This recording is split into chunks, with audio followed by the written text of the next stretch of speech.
જય શ્રી કૃષ્ણ। આપ સૌને વૈશાખ માસ શુક્લ પક્ષની એકાદશીની ખૂબ ખૂબ શુભેચ્છાઓ।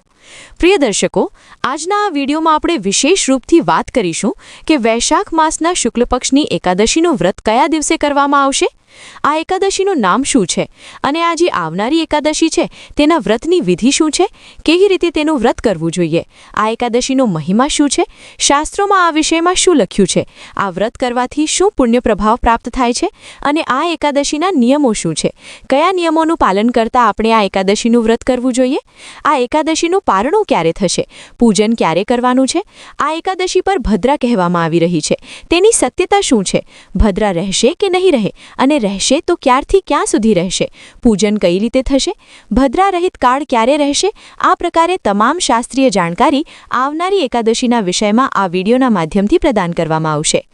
તમે જોઈ રહ્યા છો પાર્થ ગઢવી યુટ્યુબ ચેનલ। આપને વિનંતી છે કે જો થોડું પણ ઉપયોગી લાગે તો એકવાર લાઇક ચોક્કસ કરી દેજો અને તમારા વ્રતની સફળતા માટે કોમેન્ટ બોક્સમાં ચોક્કસ લખજો જય શ્રી હરિ અથવા ઓમ નમો નારાયણ। આવો પ્રિય દર્શકો, જાણકારી આરંભ કરીએ અને વાત કરીએ આવનારી એકાદશી વૈશાખ માસના શુક્લ પક્ષની જે એકાદશી હોય છે તેને મોહિની એકાદશી કહેવામાં આવે છે। તેનું નામ છે મોહિની એકાદશી। આ મનુષ્યના તમામ પાપોનો નાશ કરનારી છે। હું આરંભમાં જ જણાવી દઉં પ્રિય દર્શકો કે જે પ્રકારે પાછલી એકાદશી પર તમે જોયું કે એકાદશીના જે નિયમો હતા તે દશમ તિથિથી આરંભ થઈ રહ્યા હતા। કેટલાક મહત્વપૂર્ણ નિયમો હતા અને અનિવાર્ય તેમનું પાલન દશમ તિથિથી થવાનું હતું। તેવી જ રીતે પ્રત્યેક એકાદશીના કંઈક ને કંઈક અલગ નિયમો હોય છે। એટલા માટે આપણે પ્રત્યેક એકાદશીના વિષયમાં ધ્યાનથી જાણકારી પ્રાપ્ત કરવી જોઈએ કે કોઈ ભૂલ આપણાથી ન થાય। તો મોહિની એકાદશી જે છે તેના વિષયમાં ભગવાન શ્રી કૃષ્ણ મહારાજ યુધિષ્ઠિરને કહે છે કે હે યુધિષ્ઠિર, આ એકાદશી મનુષ્યના તમામ પાપોનો નાશ કરનારી છે।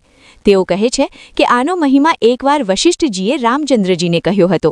ભગવાન રામચંદ્રજીએ જ્યારે પૂછ્યું કે હે વશિષ્ઠજી, હે ગુરુદેવ, કોઈ એવું વ્રત બતાવો જેના કરવાથી સમસ્ત પાપ નષ્ટ થઈ જાય અને તમામ દુઃખોનો નાશ થઈ જાય।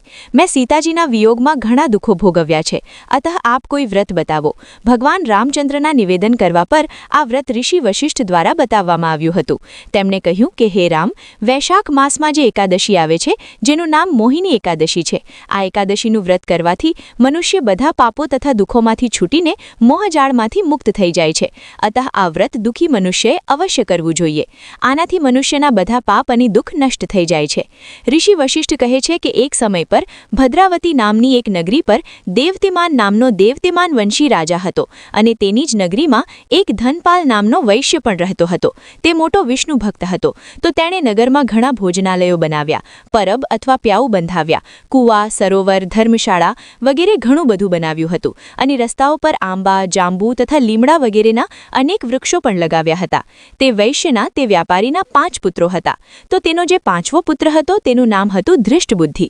તે મોટો પાપી જ પાપ કર્મ કર્યા કરતો હતો અને પોતાના પિતાના ધનને નષ્ટ કર્યા કરતો હતો। આ કારણોથી પિતા અને ભાઈઓ સંબંધીઓએ તેને ઘરેથી કાઢી મૂક્યો। જ્યારે પિતાએ કાઢી મૂક્યો ત્યારે તે દરની ઠોકરો ખાવા લાગ્યો, ચોરી ચકારી કરવા લાગ્યો। આ અપરાધમાં રાજાએ સૈનિકો દ્વારા ધરપકડ કરાવી લીધી। રાજાએ જેલમાં નાખી દીધો, ખૂબ યાતનાઓ આપી। જ્યારે તે ન સુધર્યો ત્યારે તેને રાજાએ રાજ્યની બહાર કરી દીધો। તે જંગલમાં રહેવા લાગ્યો, જંગલી જાનવરોને મારીને ખાવા લાગ્યો અને તે એક શિકારી બની ગયો। એકવાર શિકારનો પીછો કરતા કરતા તે કૌડિલ્ય ઋષિના આશ્રમમાં પહોંચી ગયો। તે સમયે વૈશાખનો મહિનો ચાલી રહ્યો હતો અને દેવકૃપાથી કૌડિલ્ય ઋષિ ગંગા સ્નાન કરીને આવી રહ્યા હતા। તેમના ભીના વસ્ત્રોના છાંટા પડવાથી તેને કંઈક સદ્બુદ્ધિ આવી ગઈ। તે મુનિને હાથ જોડીને કહેવા લાગ્યો કે મેં મારા જીવનમાં ઘણા પાપ કર્યા છે, આપ તે પાપોમાંથી છૂટવાનો કોઈ સાધારણ અને ધન વગરનો ઉપાય બતાવો। તેણે દીન વચન કહ્યા તો ઋષિ કહેવા લાગ્યા કે ધ્યાન દઈને સાંભળ, તું એકાદશીનું વ્રત કર। આ એકાદશીનું નામ મોહિની છે અને આનાથી તારા બધા પાપ નષ્ટ થઈ જશે। મુનિના વચન સાંભળીને તેણે ઋષિ દ્વારા બતાવવામાં આવેલી વિધિ અનુસાર મોહિની એકાદશીનું વ્રત કર્યું। હે રામ, આ વ્રતના પ્રભાવથી તેના બધા પાપ નષ્ટ થઈ ગયા અને અંતમાં તે ગરુડ પર ચઢીને વિષ્ણુ લોકમાં ગયો। તો ભગવાન શ્રી કૃષ્ણ કહે છે કે હે યુધિષ્ઠિર, આ એકાદશી મનુષ્યને પરમ ગતિ અપાવનારી છે અને તેની મનોકામનાઓને પૂર્ણ કરનારી છે। ત્યારથી આ વ્રત કરવામાં આવે છે। વ્રતને ભગવાન રામચંદ્ર દ્વારા પણ ઋષિ વશિષ્ઠના બતાવ્યા મુજબ કરવામાં આવ્યું હતું। આ દિવસે મનુષ્યએ વ્રત કરવું જોઈએ, ભગવાન નારાયણની પૂજા કરવી જોઈએ અને પોતાના પિતૃઓને તૃપ્ત કરવા જોઈએ। પિતૃઓના નિમિત્તે દાન કરવું જોઈએ અને જળ તર્પણ કરવું જોઈએ।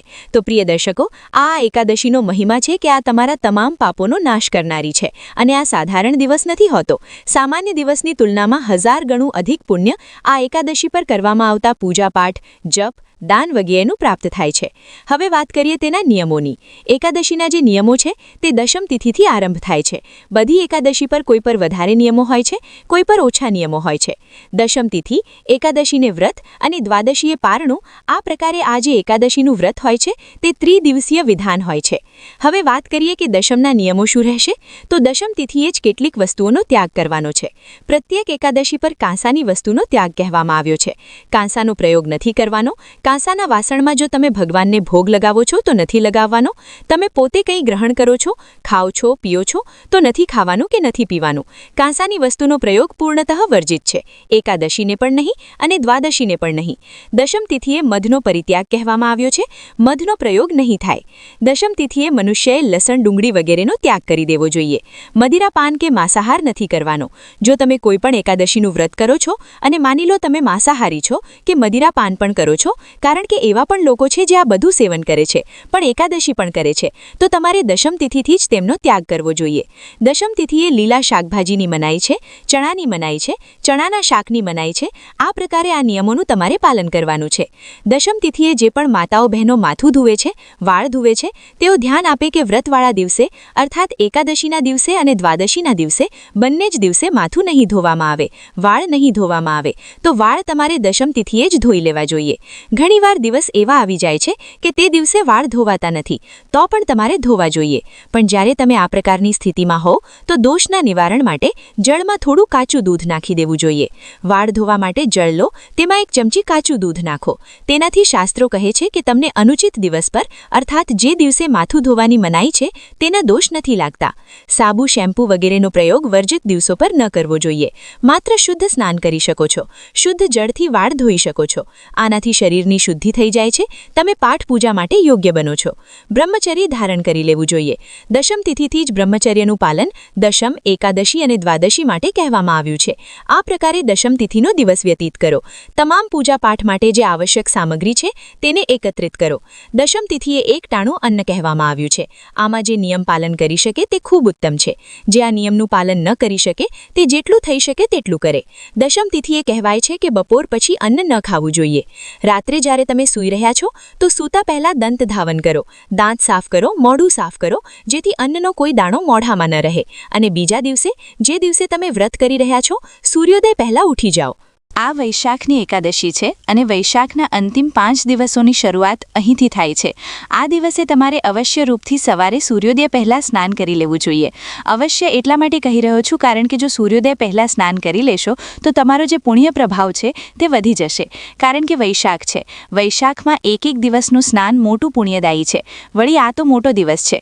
તો જ્યારે તમે એકાદશીનું પૂજન કરી રહ્યા છો, વ્રત કરી રહ્યા છો, તો થોડો લાભ થાય અને તમારી મહેનત થોડી છે કે થોડું જલ્દી ઉઠવું પડશે, પણ આમાં જે લાભ છે તે ઘણી ગણો અધિક છે. તો આ કરજો. સૂર્યોદય પહેલાં ઉઠીને સ્નાન આદિ કરો. સૂર્યોદયના સમયની વાત કરું તો લગભગ 5:50ની આસપાસ થઈ રહ્યો છે. એકાદશીવાળા દિવસે સૂર્યોદય લગભગ 5:47 પર થઈ જશે. તો તેના પહેલાં તમારે સ્નાન કરી લેવું જોઈએ. સ્નાનનું જે જળ હશે તેમાં થોડું ગંગાજળ ભેળવી લેજો અને તેનાથી સ્નાન કરો. મારું ઉદ્દેશ્ય હોય છે કે હું તમને વધુમાં વધુ કેવી રીતે પુણ્ય પ્રાપ્ત કરી શકાય તે રીત બતાવી શકું. કારણ કે તમારા માટે દિવસ મોટો મહત્વપૂર્ણ છે. હું માત્ર સૂક્ષ્મ જાણકારી બતાવતો રહું એકાદશીની તો તેનો કોઈ લાભ નથી. જો મારી પાસે કોઈ 4 વાતો જ્ઞાનની છે જે મને પુરાણોમાંથી મળી છે તો મારો માત્ર ને માત્ર ઉદ્દેશ્ય એ જ છે કે હું વધુમાં વધુ તમને ઉત્તમ જ્ઞાન આપું, જેથી તમે તે દિવસનો પૂર્ણ લાભ લઈ શકો. જે લોકો લઈ શકે છે તેઓ લે, જે ન લઈ શકે કોઈ વાત નહીં, પણ મારો ઉદ્દેશ્ય છે કે હું વધુમાં વધુ તમને જણાવું. તો પ્રાતઃકાળનું જે સ્નાન છે તે મોટું કલ્યાણકારી છે. સ્નાન કરજો. દંત ધાવન, દાંતણ વગેરેની મનાઈ હોય છે એકાદશીના દિવસે, કારણ કે આ જે દાંતણ વગેરે તમે વૃક્ષ પરથી તોડો છો તેની મનાઈ છે. વૃક્ષ પરથી કોઈ ફૂલ પાન તોડવામાં નથી આવતા. બીજું જે તમે મંજન અને ટૂથપેસ્ટ પ્રયોગ કરો છો ને તેનાથી તમારું વ્રત ખંડિત થાય છે, કારણ કે કાં તો આમાં કેમિકલ આવે છે અથવા તો મીઠું આવે છે. તો આનો પ્રયોગ ન કરશો. વ્રતવાળું મંજન જો તમારી પાસે છે તો તેનો પ્રયોગ કરજો. આ વસ્તુઓથી બચજો. આ નાની નાની વસ્તુઓ છે જે તમારા વ્રતને સફળ બનાવે છે. આ પ્રકારે સ્નાન આદિ કરીને સ્વચ્છ વસ્ત્ર ધારણ કરો. સ્વચ્છ વસ્ત્ર પહેરીને સૂર્યદેવને જળ અવશ્ય અવશ્ય આપજો અને યમ દેવતાને જળ અવશ્ય આપજો. વૈશાખ છે. વૈશાખમાં કોઈ પણ વ્રત, પાઠ, પૂજા, જપ, તપ તમે કરી રહ્યા છો તો વૈશાખના પુણ્યની સાથે જો તમે તેને પ્રાપ્ત કરવા માંગતા હો તો યમની આરાધનામાં વધુ કંઈ નહીં, બસ 1 લોટો જળ તર્પણ કરી દો, જળ અર્ઘ્ય આપી દો. તેનાથી જ તમને પુણ્યફળ મળી જાય છે. ભગવાન નારાયણે કહ્યું છે કે જે વૈશાખમાં યમદેવને તેમનો જળનો ભાગ નહીં આપે તેને વૈશાખનું કોઈ ફળ પ્રાપ્ત નહીં થાય, બધું યમરાજ છીનવી લે છે. એટલા માટે તમારે 1 લોટો જળ યમરાજને આ દિવસે અવશ્ય આપવાનું છે. સૂર્યદેવને જળ આપો, તુલસી માતાને જળ આપી શકો છો. ફરી કહું, તુલસી પૂજન જે એકાદશીમાં કરવામાં આવે છે તે દ્વાદશીના દિવસે જ કરવાનું છે. દ્વાદશીના દિવસે સ્નાન કર્યા પછી જે તમારું પૂજા સ્થળ છે ત્યાં પૂજન માટે બેસી જાઓ. તમારા મંદિરમાં ભગવાનને પહેલેથી બિરાજમાન કરી રાખ્યા હશે. ભગવાન નારાયણની કોઈ તસવીર, પ્રતિમા ત્યાં રાખો, અન્યથા ચોકી લગાવીને તમે પૂજન કરશો. પૂજનની સામગ્રી તમે નોંધી લો. સામગ્રીમાં શું શું જોઈશે? ભગવાન નારાયણનું ચિત્ર, તસવીર કે પ્રતિમા તમારી પાસે હોવી જોઈએ. ભગવાન વિષ્ણુના સ્વરૂપનું તમે પૂજન કરશો. શાલિગ્રામ ભગવાનની પૂજા કરી શકો છો, ખૂબ કલ્યાણકારી છે, અને ભગવાન લાડુ ગોપાલની પણ કરી શકો છો. સર્વશ્રેષ્ઠ રહેશે આ માસમાં શાલિગ્રામ ભગવાનના સ્વરૂપનું પૂજન. તેમને સ્થાપિત કરવા માટે ચોકી લઈ શકો છો. ચોકી પર પાથરવા માટે પીળા કે લાલ રંગનું વસ્ત્ર લઈ શકો છો. પૂજામાં ઉપયોગ થશે રોલી, મોલી, પાન, સોંપારી, લવિંગ, એલચી, ધૂપ, દીપ, નૈવેદ્ય, પુષ્પ, અત્તર અને જનોઈ. તમારે પંચામૃત બનાવવા માટે જરૂર પડશે કાચું દૂધ, દહીં, ઘી, સાકર અને ગંગાજળની. મધનો પ્રયોગ એકાદશીના પંચામૃતમાં થતો નથી. આ સામગ્રી તમારે તૈયાર રાખવી. બધી સામગ્રી એકત્રિત કરો અને 1 લોટો લો તાંબાનો. તેમાં પહેલાં થોડું ગંગાજળ ભરો, પછી શુદ્ધ જળ ભરો અને તમારું જે પૂજા સ્થળ છે ત્યાં બધી સામગ્રી એકત્રિત કરીને આસન લગાવીને બેસી જાઓ. સૌપ્રથમ સ્થાનનું શુદ્ધિકરણ, પવિત્રીકરણ કરીશું અને સામગ્રીનું શુદ્ધિકરણ કરીશું. કારણ કે તમારી પાસે આવતા પહેલા આ સામગ્રી ઘણા લોકોએ અડી હશે, તો તેમના હાથ કઈ અવસ્થામાં હતા, કોણે સાફ રાખ્યું, કોણે નહીં. એટલા માટે ભગવાનને અર્પણ કરતા પહેલા શુદ્ધિ કરવામાં આવે છે. તો ફૂલના માધ્યમથી લોટામાં જે જળ ભર્યું છે ને તમે, તો ફૂલના માધ્યમથી તે જળના છાંટા નાખો આ સ્થાન પર અને સામગ્રી પર. ઓમ અપવિત્રઃ પવિત્રોવા મંત્ર દ્વારા જળના છાંટા નાખીને તમારે સ્થાનને શુદ્ધ કર્યું, પવિત્ર કર્યું છે, સામગ્રીને શુદ્ધ કરી છે. ચોકી લગાવશો, ચોકી પર વસ્ત્ર પાથરશો અને તેના પર ભગવાનની સ્થાપના કરશો. સ્થાપના કરીને ભગવાનની સામે ઘીનો દીવો રાખશો અને ધૂપ રાખશો. પાકું આસન અવશ્ય આપવું, તો પુષ્પ તેમની નીચે રાખજો, વેરી દેજો. તેની ઉપર રાખજો દીપકને, કારણ કે દીપક ક્યારેય સીધો રાખવામાં આવતો નથી. આસન અવશ્ય આપવામાં આવે છે. ભગવાનને પણ આસન આપવાનું છે. સ્થાપના કર્યા પછી હવે સૌથી પહેલાં તમે તમારા હાથ ધોશો, ત્યારબાદ જલ આચમન કરશો. તો તમારા જમણા હાથ પર જળ લેજો. હસ્તો પ્રક્ષાલનમ નમઃ, હાથ ધોઈ લો. પછી એક મંત્ર પર 1 ચમચી જળ તમારે પીવાનું છે. 1 ચમચી જળ તમારા જમણા હાથમાં લેશો અને જળ પી જશો. જ્યારે બોલાય ત્યારે ઓમ માધવાય નમઃ, જળ લો, પી જાઓ. ઓમ કેશવાય નમઃ, જળ લો, પી જાઓ. ઓમ નારાયણાય નમઃ, જળ લો, પી જાઓ. ઓમ ઋષિકેશાય નમઃ, જળ લો અને હાથ ધોઈ લો. હાથ ધોયા પછી હવે પોતાને તિલક કરો, મોલી બાંધો. જો તમારા પરિવારના સભ્યો પણ તમારી સાથે બેસીને પૂજન કરી રહ્યા હોય તો તેમને પણ તિલક કરો, મોલી બાંધો. ભગવાનનું પૂજન કરતા પહેલા આપણે પૂજનને યોગ્ય બનવાનું હોય છે. હવે દીપક પ્રજ્વલિત કરશો. દીપ પ્રજ્વલનનો મંત્ર હશે શુભમ કરોતિ કલ્યાણમ આરોગ્યમ ધન સંપદા શત્રુ બુદ્ધિ વિનાશાય દીપ જ્યોતિ નમોસ્તુતે. ધૂપને પ્રગટાવશો. ધૂપ દીપ પ્રગટાવીને પછી તમારે સંકલ્પ કરવાનો છે.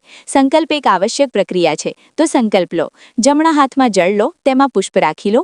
1 રૂપિયો દક્ષિણાના રૂપમાં ઓછામાં ઓછો રાખો. વધુ જે પણ રાખવા માંગતા હો તે રાખી શકો છો. 3 વાર બોલો ઓમ શ્રી વિષ્ણુ, ઓમ શ્રી વિષ્ણુ, ઓમ શ્રી વિષ્ણુ.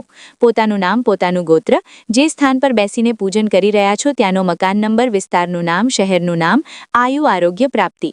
ભગવાન નારાયણ એકાદશી બોલો શ્રી વિષ્ણુ અને આ સંકલ્પ ભગવાનના ચરણોમાં અર્પિત કરી દો. સંકલ્પ કર્યા પછી ભગવાનની પૂજા કરજો, સ્નાન કરાવો, ભગવાનને વસ્ત્ર અર્પણ કરો, જનોઈ અર્પણ કરો, તિલક કરો. તિલક કરીને પુષ્પ અર્પણ કરો, માળા પહેરાવો, ધૂપ દીપ બતાવો, ભોગ પ્રસાદ અર્પણ કરો, નૈવેદ્યના રૂપમાં ફરી જલાચમન કરાવો અને તાંબુલ પાન અર્પણ કરીને દક્ષિણા અર્પણ કરો. હાથ જોડીને નમસ્કાર કરો. ત્યારબાદ આપણે એકાદશીની કથા સાંભળવાની છે અને સાથે વિષ્ણુ સહસ્ત્ર નામનો પાઠ કરવાનો છે કે સાંભળવાનો છે અને આરતી કરવાની છે. ત્યારબાદ નિયમાનુસાર દિવસ વ્યતીત કરો. શયનકાળ એટલે કે સાંજે કીર્તન કરવું જોઈએ. કીર્તનનો મહિમા ઘણો વધારે છે. કીર્તન પર કેટલાક વિશેષ પાઠ અને સ્તોત્ર છે જેને સાંભળીને તમે લાભ લઈ શકો છો. કારણ કે દરેક જગ્યાએ કીર્તન નથી થતા, ના તો દરેક જગ્યાએ મંદિર છે, તો તમે કીર્તનનો લાભ કેવી રીતે લેશો? તે પાઠ અને સ્તોત્રના દ્વારા. તેનો એક અલગથી વિડીયો અમે બનાવીને અપલોડ કરીશું. તેનો લાભ લો.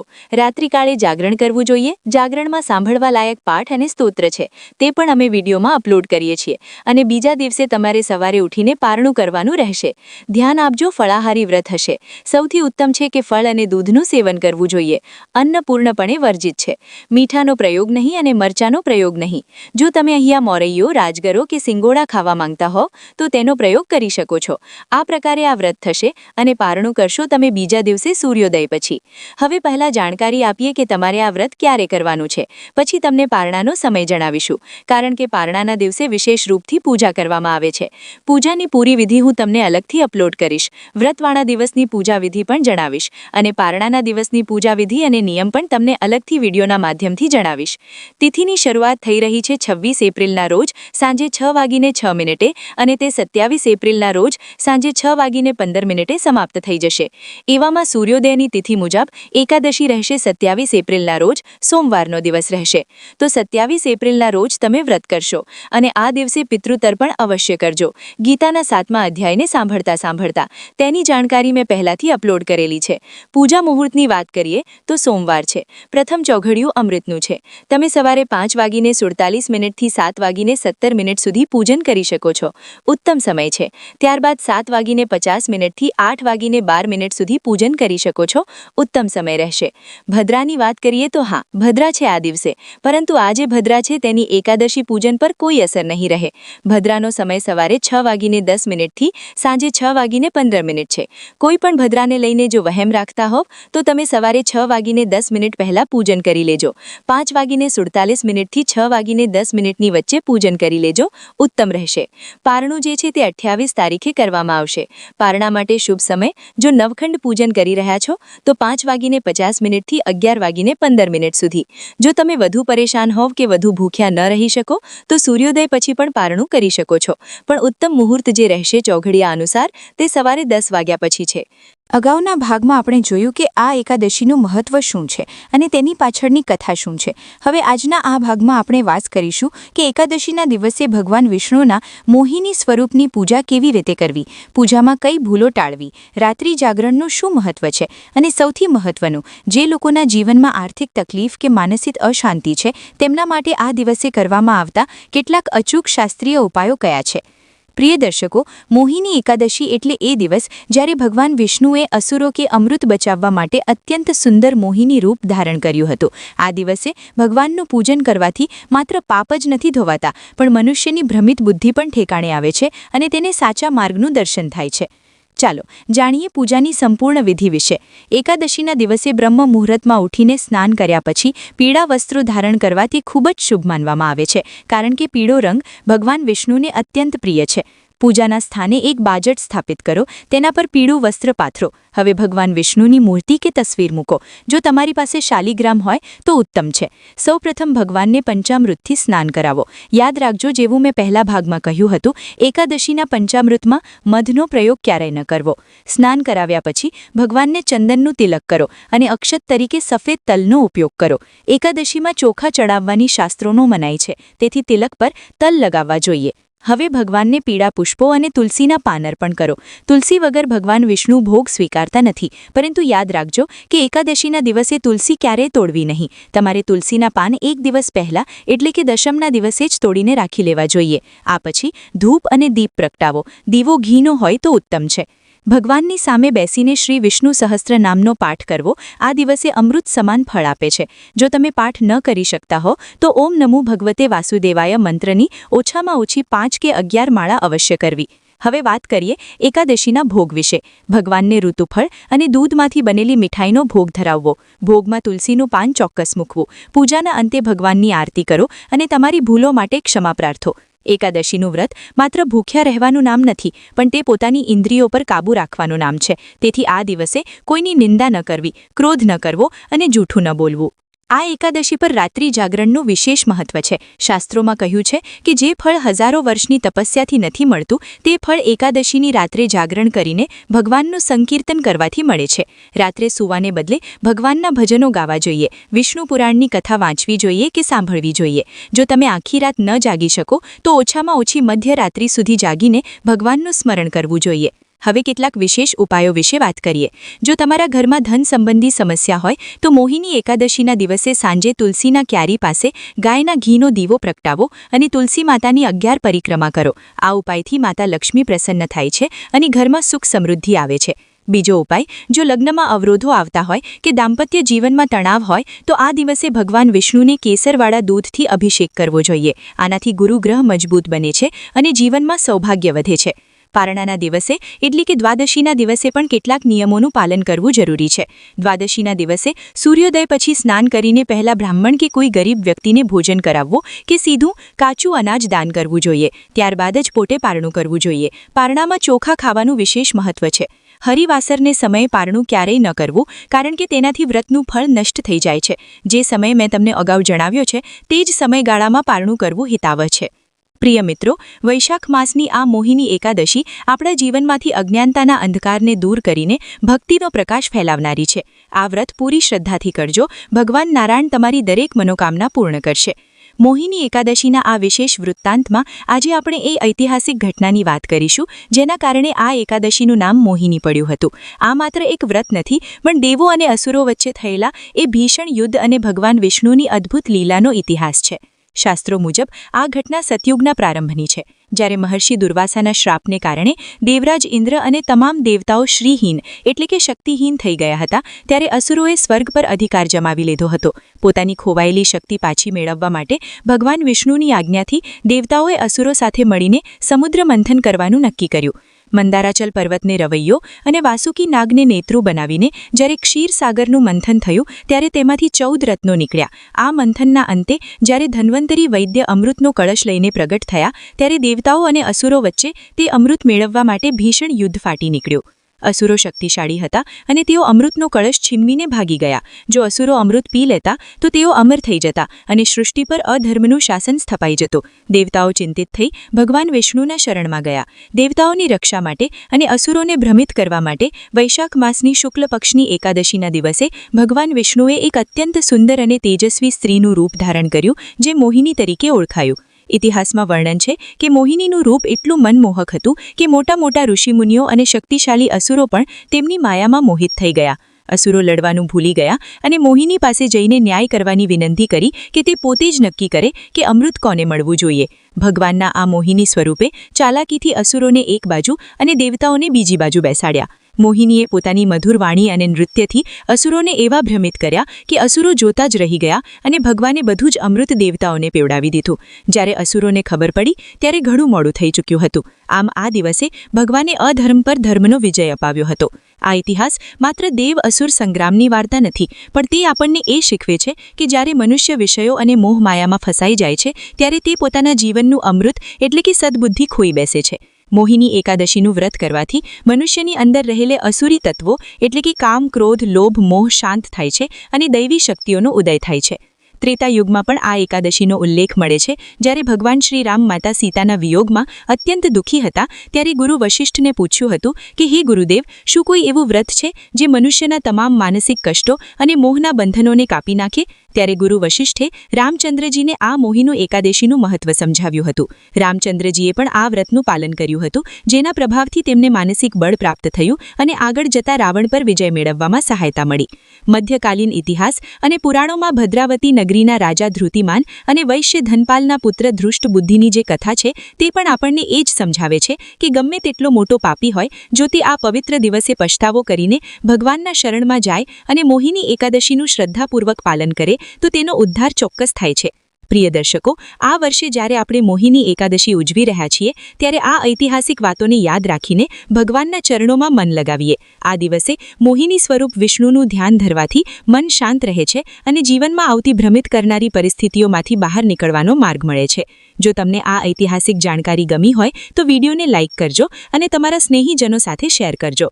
ભક્તિ અને ઇતિહાસના આવા જ સંગમ માટે અમારી ચેનલ પાર્થ ગઢવી સાથે જોડાયેલા રહો. પ્રિય દર્શકો, મોહિની એકાદશીના આ વિશેષ વૃત્તાંતના અંતિમ ચરણમાં હવે આપણે વાત કરીશું એ ગૂઢ રહસ્યોની કે જે આપણા જીવનને બદલી શકે છે. આ એકાદશી માત્ર ઉપવાસ પૂરતી મર્યાદિત નથી, પણ તે આપણા અંતરાત્માને શુદ્ધ કરવાની એક તક છે. શાસ્ત્રોમાં એવું વર્ણન છે કે જે મનુષ્ય શ્રદ્ધાપૂર્વક આ વ્રતની કથા સાંભળે છે અથવા વાંચે છે તેને 1000 ગાયોના દાન જેટલું પુણ્ય પ્રાપ્ત થાય છે. વૈશાખ મહિનો પોતે જ માધવનો મહિનો કહેવાય છે અને તેમાં પણ આ મોહિની એકાદશી એટલે સોનામાં સુગંધ ભળવા જેવી વાત છે. આ દિવસે જળનું દાન, છત્ર એટલે કે છત્રીનું દાન અને પગરખાનું દાન કરવું અત્યંત ફળદાયી માનવામાં આવે છે. જો શક્ય હોય તો આ દિવસે કોઈ તરસ્યાને પાણી પીવડાવજો અથવા કોઈ પશુ પક્ષી માટે ચણ અને પાણીની વ્યવસ્થા કરજો. ભગવાન નારાયણ તમારી આ નાની એવી સેવા પર પણ અત્યંત પ્રસન્ન થશે. યાદ રાખજો, એકાદશીનું પારણું કર્યા પછી જ વ્રત સંપૂર્ણ ગણાય છે. જેવું મેં અગાઉ જણાવ્યું, સમયનું ખાસ ધ્યાન રાખજો અને પારણાના દિવસે સાત્વિક ભોજન જ ગ્રહણ કરજો. ભગવાન વિષ્ણુના મોહિની અવતારનો આશીર્વાદ તમારા પરિવાર પર સદાય બની રહે, તમારા જીવનમાં રહેલા તમામ દુઃખો અને પાપોનો નાશ થાય એવી જ પ્રભુના ચરણોમાં પ્રાર્થના. આશા રાખું છું કે મોહિની એકાદશી વિશેની આ સંપૂર્ણ અને ઐતિહાસિક જાણકારી તમને ગમી હશે. જો આ વિડિયો તમને ઉપયોગી લાગ્યો હોય અને તમને આનાથી કંઈક નવું જાણવા મળ્યું હોય તો વિડિયોને લાઇક જરૂરથી કરજો. તમારા મિત્રો અને પરિવારના સભ્યો સુધી આ પવિત્ર જાણકારી પહોંચાડવા માટે વિડિયોને વધુમાં વધુ શેર કરજો. અને હા, ધર્મ, ભક્તિ અને સંસ્કૃતિના આવા જ સુંદર વિડિયો જોવા માટે અમારી ચેનલ પાર્થ ગઢવીને અત્યારે જ સબસ્ક્રાઇબ કરો અને બેલ આઇકોન દબાવવાનું ભૂલતા નહીં. તમારા પ્રતિભાવો અમને કોમેન્ટ બોક્સમાં જરૂર જણાવજો. ફરી મળીશું એક નવા વિષય સાથે. ત્યાં સુધી ભગવાનના સ્મરણમાં રહો. જય માતાજી, જય દ્વારકાધીશ.